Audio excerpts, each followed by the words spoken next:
नमस्कार, राज्यसभा टेलीविजन में आपका स्वागत है। मैं हूं विशाल दहिया और आज देश देशांतर में हम बात करेंगे विवाहित महिलाओं के अधिकार की। कर्नाटक उच्च न्यायालय ने विवाहित महिलाओं से संबंधित एक बड़ा फैसला लिया है। एक मसले पर फैसला सुनाते हुए अदालत ने कहा कि विवाह के बाद भी लड़कियों के परिवार में जो अधिकार हैं, सभी अधिकार हैं, वो अप्रभावित रहेंगे। इसी तरह का फैसला इससे पहले पंजाब और हरियाणा उच्च न्यायालय ने भी एक अलग मसले पर सुनवाई करते हुए सुनाया था। इसी मुद्दे पर हम बातचीत करेंगे, जानने की कोशिश करेंगे कि क्या अधिकार हैं विवाहित महिलाओं के और कैसे वो उन अधिकारों का इस्तेमाल कर सकती हैं। इन सब पर बातचीत के लिए हमारे साथ कुछ खास मेहमान आज मौजूद हैं। आइए सबसे पहले मैं आपको उनसे मिलवा देता हूं।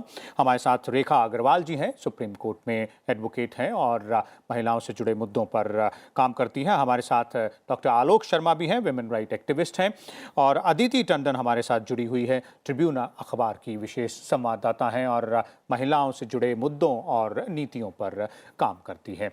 आप सबका स्वागत है राज्यसभा टेलीविजन में। सबसे पहले रेखा अग्रवाल जी, आपसे शुरुआत करना चाहूंगा। और ये जो फैसले हैं, चाहे वो कर्नाटक उच्च न्यायालय का हो या फिर पंजाब और हरियाणा उच्च न्यायालय की तरफ से जो फैसला आया हो, पहली बात तो ये कि ये किस तरह के फैसले हैं, इनको किस तरह से देखा जाए, और दूसरा ये कि महिलाओं को अभी भी, खासतौर पर विवाहित महिलाओं को अपने अधिकार पाने के लिए कानून का दरवाजा खटखटाने की, कोर्ट का दरवाजा खटखटाने की जरूरत क्यों पड़ रही है? देखिए, सबसे पहले तो मैं यही कहूँगी कि ये जो फैसला कर्नाटक हाई कोर्ट का आया है, ये इस बात को वापस से रिइटरेट करता है कि जो संवैधानिक अधिकार जो महिलाओं के भारत के संविधान के तहत दिए गए हैं, तो सबसे पहले हमारे देश में जो भी कोई भारत का नागरिक होता है, चाहे वो पुरुष है, चाहे वो महिला, उसको जो गवर्न करने का, जो उसकी लाइफ को, जो उसके जीवन को जो गवर्न करने के जो राइट्स हैं, उनको हम फंडामेंटल राइट्स कहते हैं, या मूल अधिकार जो कॉन्स्टिट्यूशन में दिए गए हैं। और आर्टिकल 14 जो है, वो ये कहता है कि किसी भी पुरुष या नारी के बीच भेदभाव नहीं होगा, और खासकर उसके लिंग की वजह से नहीं होगा।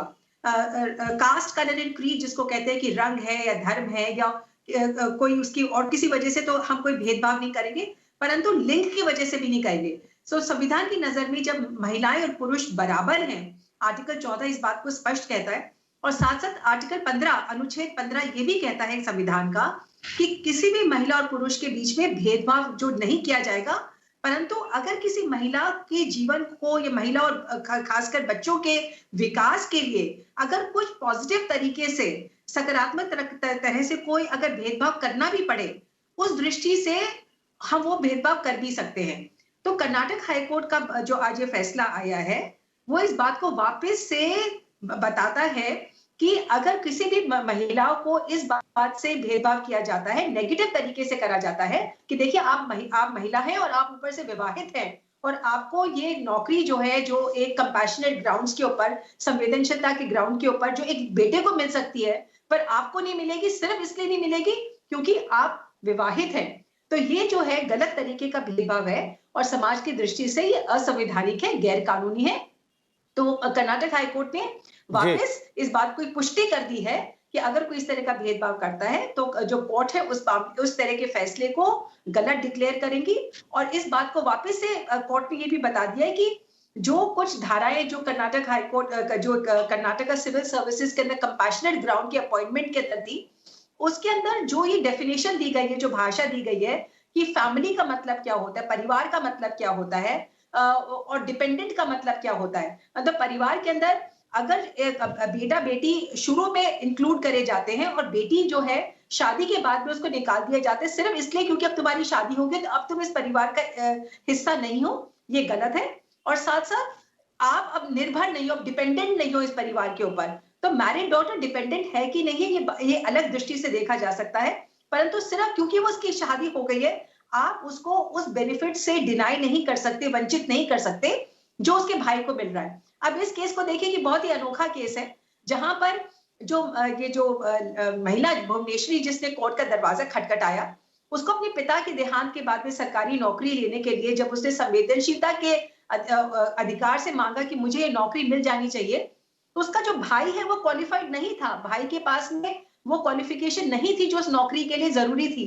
उसके बावजूद उसको कंसिडर करने के लिए जो गवर्नमेंट थी वो तैयार थी, पर जो बेटी थी उसको कंसिडर भी करने के लिए तैयार नहीं थी, सिर्फ इसलिए क्योंकि चाहे उसकी क्वालिफिकेशंस कितने भी हो, परंतु वो शादीशुदा है तो उसको वंचित रखा जाएगा। जी। तो ये जो था टोटल गैर कानूनी है। कोर्ट ने कहा है कि आर्टिकल 14 और 15 को अगर बराबर तोला जाए तो आर्टिकल 14 जब कोई भी तरह का भेदभाव नहीं करता और आर्टिकल 15 कहता है कि महिलाओं के लिए आप उनके जीवन को अच्छा बनाने के लिए अच्छी तरीके से भेदभाव कर सकते हैं। तो ऐसे गैर कानूनी जो क्लासिफिकेशन होती है उसको कोर्ट ने स्ट्राइक डाउन किया है और वापस इस बात को दोहराया है कि जेंडर जस्टिस की अगर हम बात करें जी। तो लिंग की वजह से आप भेदभाव नहीं कर सकते। अगर कोई महिला के पास में बाकी सब क्वालिफिकेशंस हैं जो उस नौकरी के लिए या किसी अपॉइंटमेंट के लिए उसके पास होनी चाहिए, तो आप उसकी शादी होने की वजह से उसको आप भेदभाव नहीं कर सकते और उसको उसकी नियुक्ति से डिनाई नहीं कर सकते। जी, जी, तो बिल्कुल। वापस से संविधान की जीत हुई है और महिलाओं के बराबरी के अधिकार की जीत हुई है। यही फैसला चंडीगढ़ हाईकोर्ट ने जुलाई के महीने में दिया था और कर्नाटक हाईकोर्ट ने वापस उसको दोहराया है। जी, जी, बिल्कुल। जहाँ तक बराबरी के अधिकार की बात है तो ये फैसले बहुत महत्वपूर्ण हो जाते हैं, ख़ासतौर पे लिंग के आधार पर बराबरी और जो भेदभाव जिसकी हम बात करते हैं, मैरिटल स्टेटस के आधार पर भी वो भेदभाव महिलाओं के खिलाफ नहीं हो सकता है। यही कोर्ट के जो 2 फैसले आए इन्होंने साफ किया है। डॉक्टर आलोक शर्मा को लाना चाहूँगा मैं यहाँ पर।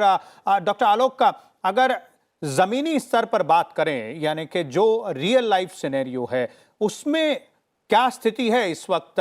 अगर विवाहित महिलाओं के अधिकारों की बात करें, कितनी जागरूक है महिलाएं एक, और कितना वो उन अधिकारों का इस्तेमाल कर पा रही हैं? जहाँ तक ज़मीनी स्तर पे स्थिति है महिलाओं की, सबसे बड़ा जो उनमें समस्या है वो अपने अधिकारों के लिए जागरूक नहीं है। आज तक भी ये 2005 में अमेंडमेंट हुआ था सक्सेशन एक्ट में। आज तक भी महिलाएं इस बात के लिए जागरूक नहीं हैं कि वो अपने जो प्रॉपर्टी है, उनकी एग्रीकल्चर प्रॉपर्टी है, जो एंसेस्ट्रल प्रॉपर्टी है, उसमें वो को-पार्टनर हैं। आज तक उन्हें इस बात का पता ही नहीं है। दूसरी चीज़, जब उनके बारे में जानकारी नहीं है तो वो अपने अधिकारों को कैसे मांग सकती हैं। साथ ही में हमारे यहाँ पैट्रियार्कल सिस्टम जो है उसमें ना केवल उनका भाई बल्कि उनका पति भी, क्योंकि वो भी अपने घर में ये चाहते हैं कि भाई हमारे यहाँ भी जो हमारी बेटियां जिनकी शादी हो गई है उनका कोई दखल ना रहे। क्योंकि जब आप अपने अधिकारों को लेने की बात करते हो तो वो परिवार के अंदर इसको दखल की तरह देखते हैं, जबकि ऐसा नहीं है। तो सबसे पहली बात तो ये है कि हमें महिलाओं को उनके अधिकारों के प्रति जागरूक करना चाहिए। ऐसा नहीं है कि सारी महिलाएं खड़ी हो जाएं और अपने प्रॉपर्टी में राइट ही मांगे, जरूरी नहीं है। अगर किसी को आवश्यकता नहीं है और वो अपने आप में जैसे रेखा जी हैं, अदिति जी हैं या मैं हूं, हम समर्थ हैं अपने आप में, तो हमें वो प्रॉपर्टी लेने की आवश्यकता नहीं है। लेकिन बहुत सी महिलाएं ऐसी हैं जो अपने जीवन में उतनी समर्थ नहीं है, जिनकी परिस्थितियां बड़ी विकट हैं, लेकिन उन्हें अपने अधिकारों के बारे में पता ही नहीं है। साथ में मैं कर्नाटक का जजमेंट जो आज आया है मंगलवार को और जो हमारे यहाँ चंडीगढ़ हाईकोर्ट ने भी दिया है जुलाई में, उसके साथ ही मैं एक बात जोड़ना चाहूंगी, रेखा जी इस बात से सहमत होंगी कि जब हमारे यहाँ 125 सीआरपीसी में ये प्रोविजन है कि माँ बाप की मेंटेनेंस का जो दायित्व है वो सिर्फ बेटे का ही नहीं है, बेटी का भी बराबर तरह से दिया गया है। जब वहां पर दायित्व क्रिमिनल कोड में बराबर दिए गए हैं, तो क्यों नहीं हम यहाँ पर जब एक स्थिति आती है जब वो महिला जो बेटी अपने माँ बाप का या अपने माँ का और परिवार का ध्यान रख सकती है, तो क्यों नहीं उसको हम उस ग्राउंड पर जॉब देते। हाँ, उसमें ये आप शर्त कर सकते हैं कि भाई आपको, क्योंकि ये कंपनसेट ग्राउंड पर है, तो ये हो सकता है कि अपनी माँ की जिम्मेदारी या जो भी वहां पे माइनर बच्चे हैं जो पिता पे आश्रित थे, उनकी जिम्मेदारी ये बेटी उठाए। ये तो बनता भी है क्योंकि 125 सीआरपीसी में भी ये है ऑलरेडी। तो ये इसमें अगर हम महिलाओं को जागरूक करते हैं, और मुझे लगता है कि बेटियां अपनी माँ और अपने भाई बहनों का जिस तरह से ख्याल रख सकती हैं, वो अपने पुरुष भाई के मुकाबले बेहतर आजकल कर रही हैं। तो ऐसा नहीं है कि वो अगर शादी हो गई है तो वो सिर्फ अपने ससुराल का ही देख रही है और वो अपने माँ बाप का नहीं देखती है। तो मुझे लगता है कि अवेयरनेस की बहुत ज्यादा जरूरत है और जो हमारी लीगल एड, जो हमारी जो सर्विसेज अथॉरिटीज हैं, उन्हें जागरूकता अभियान फैलाने चाहिए, मुझे ऐसा लगता है। जी, डॉक्टर आलोक, आपने सही कहा, जागरूकता अभियान चलाने की जरूरत है, महिलाओं को और जागरूक करने की जरूरत है। लेकिन आप ही के जवाब में से एक छोटी सी बात लेकर एक छोटा सा सवाल और आपसे पूछना चाहूंगा मैं। आपने समर्थता की बात की, यानी कि समर्थता भी एक पैमाना हो सकता है, लेकिन एक दूसरा सवाल यहाँ ये उठ सकता है कि अगर विवाहित महिला समर्थ है और वो अपना हिस्सा नहीं लेना चाहती अपने पिता की जो जमीन जायदाद है उसमें से, तो यही पैमाना शायद जो बेटा है, जो पुरुष है परिवार में, उस पर भी लागू हो सकता है। वो विवाहित बेटा भी उतना ही समर्थ हो सकता है, लेकिन उसको उसका हिस्सा जरूर मिलता है। तो समर्थता एक पैमाना कैसे हो सकता है? जी, बात यह है कि बेटा उस घर में ही रह रहा है और उसकी पत्नी दूसरे घर से आ रही है। हमारे यहाँ जो पैट्रियार्कल सिस्टम है, तो महिला को अपना घर छोड़ के दूसरे के घर में जाना पड़ रहा है, बेटा उसी घर में रह रहा है। तो अगर हम उस घर की बात करें, उस रेजिडेंस की बात करें, तो वो नेचुरली बेटा इनहेरिट करता है, क्योंकि बेटी कहीं और जाकर इनहेरिट करती है। तो मेरा सिर्फ मानना ये है कि अगर लड़की अपने आप में समर्थ है, तो जरूरी नहीं है कि वो शेयर क्लेम करे, वो चाहे जी। तो क्लेम भी कर सकती है। लेकिन कई बार महिलाएं नहीं करती हैं, क्योंकि वो कहती हैं कि आपसी, क्योंकि समाज इसको अच्छे नजर से नहीं देखता। अगर कोई महिला अपने अधिकारों को क्लेम करती है, वो कहती है मुझे पार्टीशन चाहिए प्रॉपर्टी में, तो उसके रिश्तेदार और परिवार वाले कहते हैं कि आप तो परिवार तोड़ना चाहते हो, आप तो प्रॉपर्टी के लिए हो, आपका फिर भाई से संबंध नहीं रहेंगे, और वो भाई भी संबंध तोड़ देता है महिलाओं से। तो धरातल जो स्थितियां हैं वो बहुत ही खतरनाक और बहुत ही हृदय विदारक है कई जगह पर, जी। जहां प्रॉपर्टी के लिए भाई बहनों के संबंध खत्म हो जाते हैं। तो मेरा मानना है कि उस स्थिति में अगर उसको आवश्यकता नहीं है तो वो छोड़ भी सकती है, लेकिन ऐसा नहीं है, उसका राइट है और उसके भाई को ये मानना पड़ेगा कि मेरी बहन का अधिकार है, लेकिन वो नहीं ले रही है उस अधिकार को, तो ये बड़ी बात है। जी, ये तो हमें अंततः समाज में रियलाइज कराना पड़ेगा, जी। वरना वो उसको महिलाओं की कमजोरी समझते हैं। जी, बिल्कुल, बिल्कुल। इसका मतलब अंततः वो एक सामाजिक जो नज़रिया है, उसमें बदलाव लाने की ज़रूरत है, एक पैट्रियार्कल माइंडसेट जिसकी हम बात कर रहे थे। अदिति, आप सहमत हैं इस बात से? मैं आलोक जी से सहमत नहीं हूँ, बल्कि आपसे सहमत हूँ कि समर्थता किसी भी कानून को पाने का या अपनी राइट को एक्सरसाइज करने का कंडीशन नहीं हो सकता। पर आलोक जी मेरे हिसाब से सामाजिक दृष्टिकोण से बात कर रही थी। वो ये कह रही थी कि हर वक्त तो एक औरत या महिला अपनी राइट को एक्सरसाइज करेगी नहीं, और वो तभी करेगी जबकि उसको बहुत जरूरत हो। इनफैक्ट मुझे लगता है कि यही माइंडसेट, इसी दृष्टिकोण पर काम करने की जरूरत है। जब हमारे कॉन्स्टिट्यूशन ने, हमारे संविधान ने हमको इतनी ताकत और हमको इतने सारे राइट्स दिए हैं, तो उन राइट्स को हम फेयरली एक्सरसाइज करें, और हम ये ना समझें कि अगर कोई महिला अपनी राइट मांगती है, सपोज अपने, जैसे कि अभी पीछे एक बहुत इंपॉर्टेंट जजमेंट आया था जिसमें कि ये कहा था सुप्रीम कोर्ट ने कि अनमैरिड हिंदू वुमेन जो हैं वो अपने फादर से राइट टू मेंटेनेंस मांग सकती हैं। ये भी एक बहुत लैंडमार्क जजमेंट था, जो मैं आलोक जी से सहमत हूं कि हमारे पेट्रियार्कल माइंडसेट में जहां स्टीरियोटाइप्स ऐसे हैं कि एक औरत हमेशा या अपने पति पे डिपेंडेंट रहेगी फाइनेंसेस के लिए, या अपने फादर पे डिपेंडेंट रहेगी।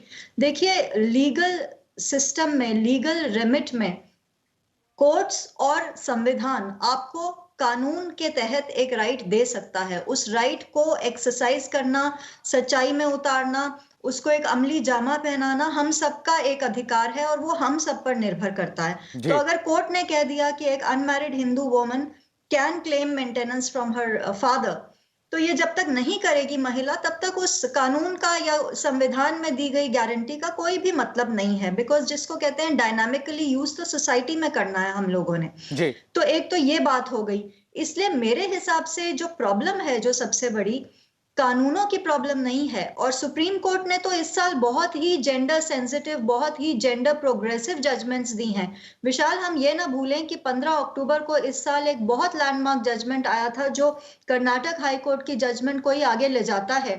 जो शेयर्ड हाउस होल्ड का डेफिनेशन है protection of women from domestic violence act 2005 में, आपको याद होगा 2005 में एक जजमेंट में सुप्रीम कोर्ट ने कहा था कि शेयर्ड हाउस होल्ड वही माना जाएगा जहां एक महिला अपने पति के साथ रहती है, या वो रेंटेड अकोमोडेशन हो सकती है, पति की ऑफिशियल अकोमोडेशन हो सकती है, या एक फैमिली का एक घर हो सकता है जिसमें कि पति का टाइटल हो या पति का हिस्सा हो।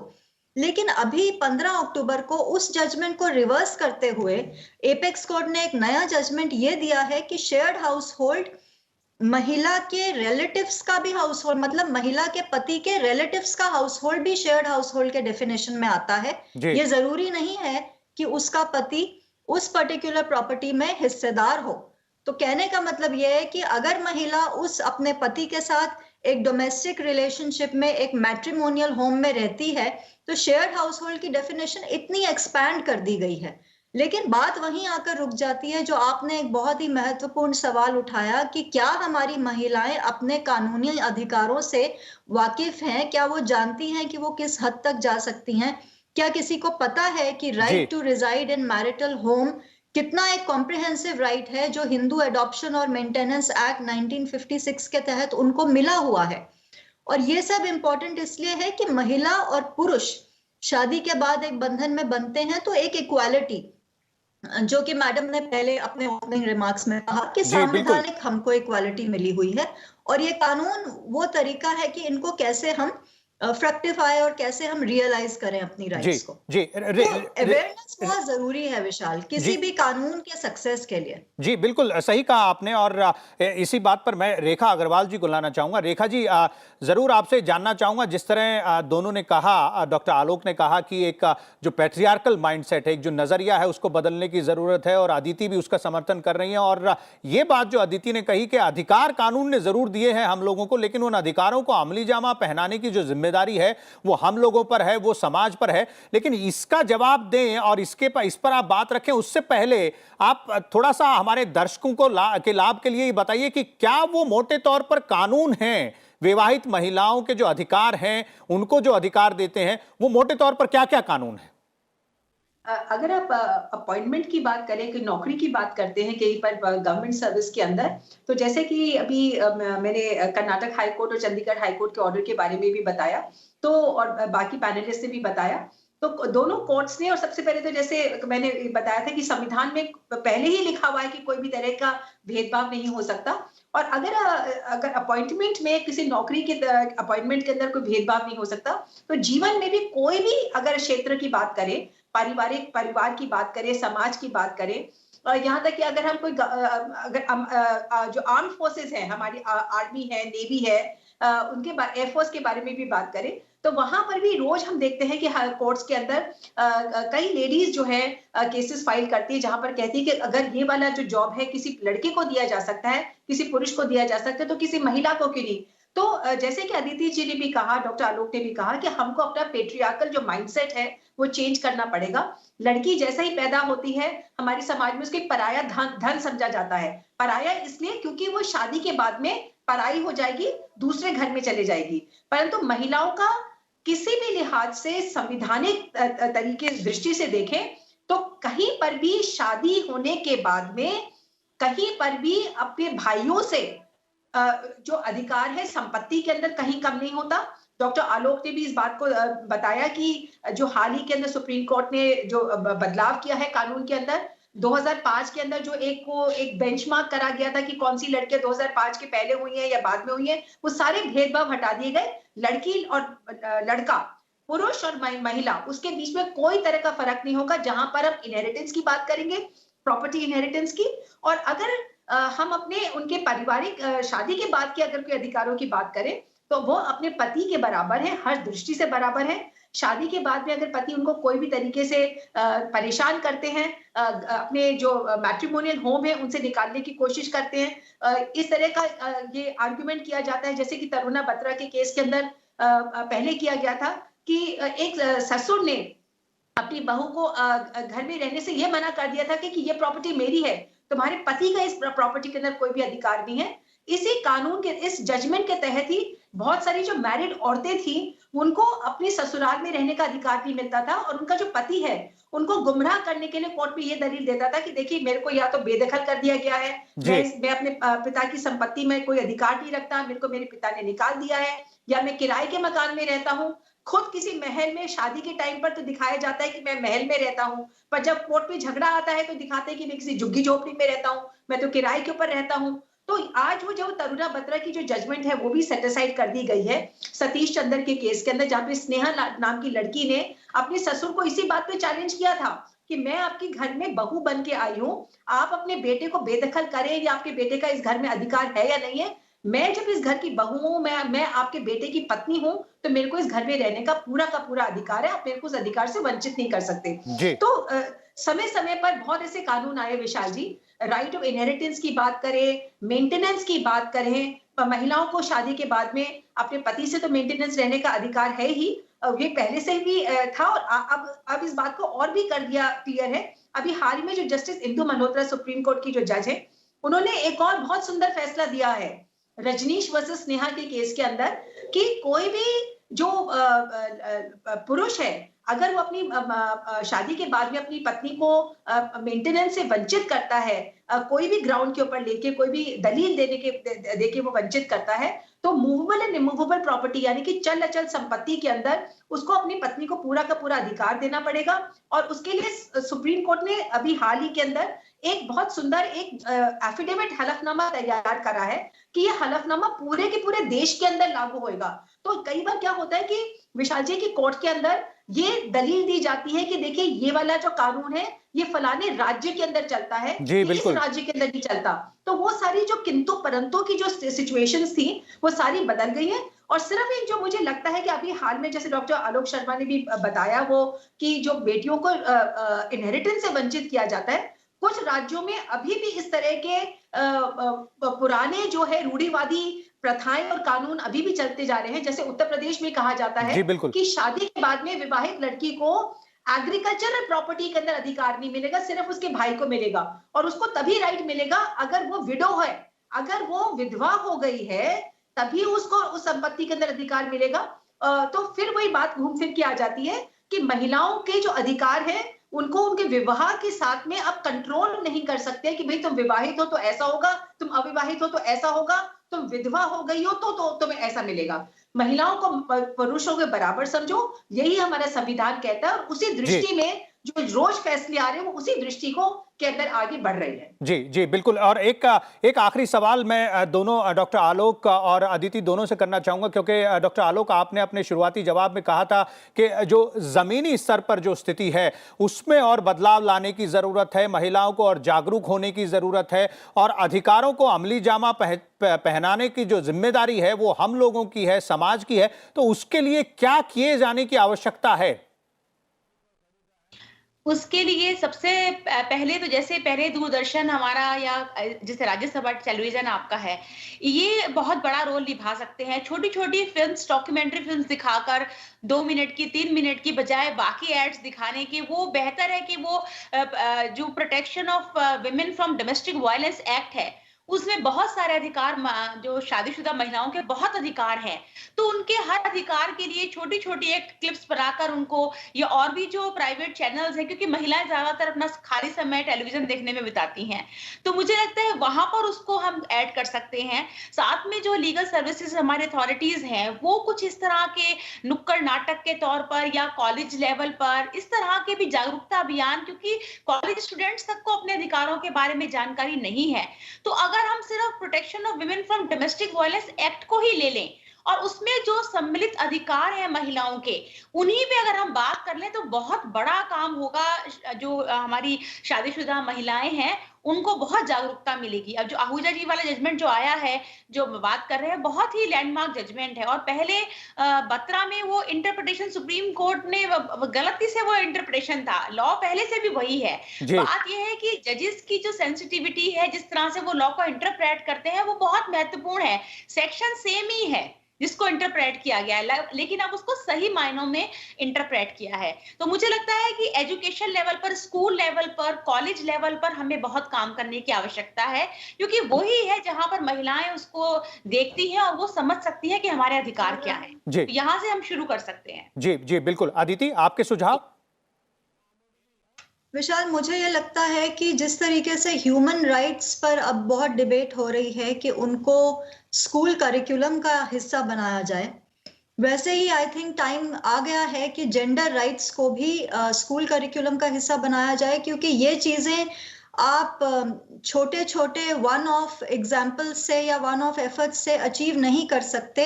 जनरेशनल और माइंडसेट चेंज जो है वो बहुत लंबा एक प्रोसेस होता है, और उसके साथ जब तक आप जागो और सो नहीं तब तक वो आपकी जिंदगी का हिस्सा नहीं बन सकता।